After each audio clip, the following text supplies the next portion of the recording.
Hello guys, isang mapagpalang araw po sa lahat. Ngayon ituturo sa inyo kung paano paggawa ng panyo na bulaklak. Pero bago simulan natin paggawa ng panyong bulaklak, kung di ka pa sa channel ko, please subscribe my channel. Like and share and hit the bell para at least binyo lang ako.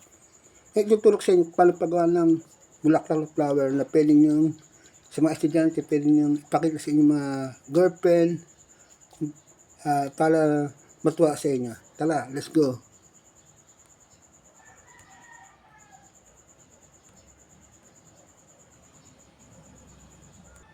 Pero bago simulan tayo paggawa ng bulaklak na panyo, kung di ka sa channel ko, please subscribe my channel, like and share, and hit the bell para update yung ginagawa ko.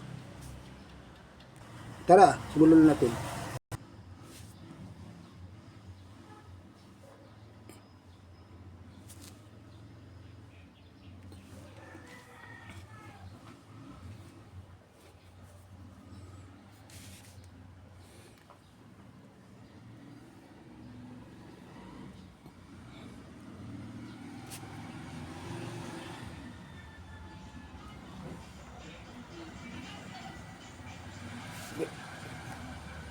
Meron tayo isang panyo.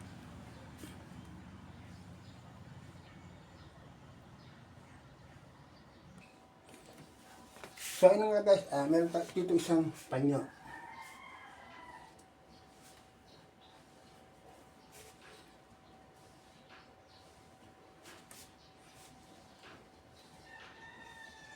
Yan nga guys. Itupilang natin siya ng isa, dalawa,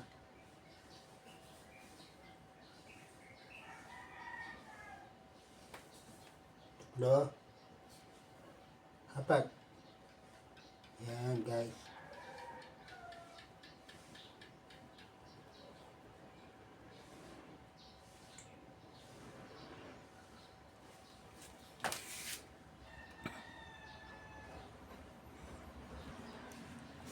So, ayun na nga guys, pagkas ng tupi natin, isang tupi, tupiin pala natin ng isang pang tupi. Isa, dalawa,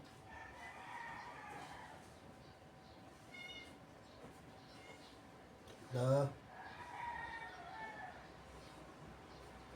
apat. Ayan guys.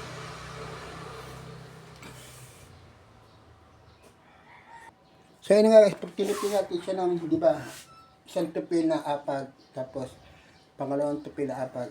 Ngayon, gawin natin. Babalik lang natin. Yan nga guys.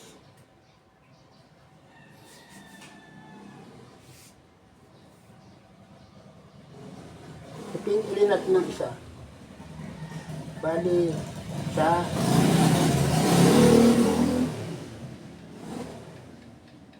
dalawa, bali, tatlong tupi guys siya.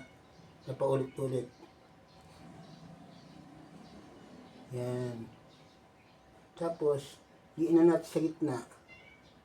Hilahin natin dahan-dahan yun sa gilid. Yan.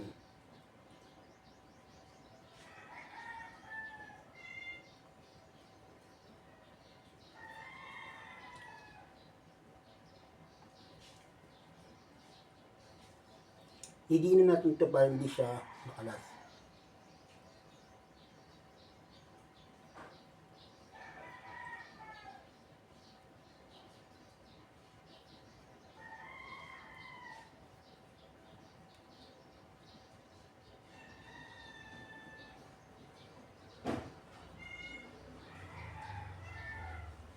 Tamang-tama yan, pasok na.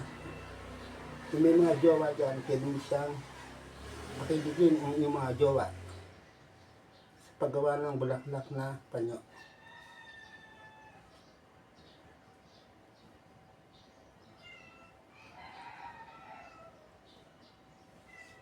So yun na nga guys, nakagawa na tayo ng dalawang bulaklak na panyo. Isa, dalawa. Thank you for watching. Salamat po sa matagal ng panonood. Good vibes only and God bless us all. Peace out. See you in the next video, people. Bye-bye. Ayan na, nakagawa tayo ng blue na flower na panyo, saka pink na flower na panyo.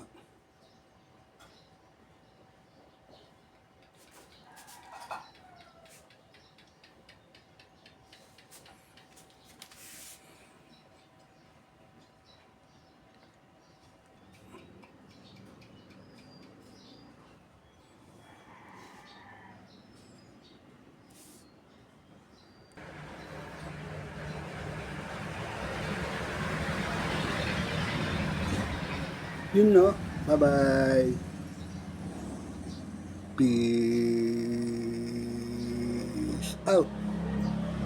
See you in the next video, people. Bye-bye. Thank you for watching.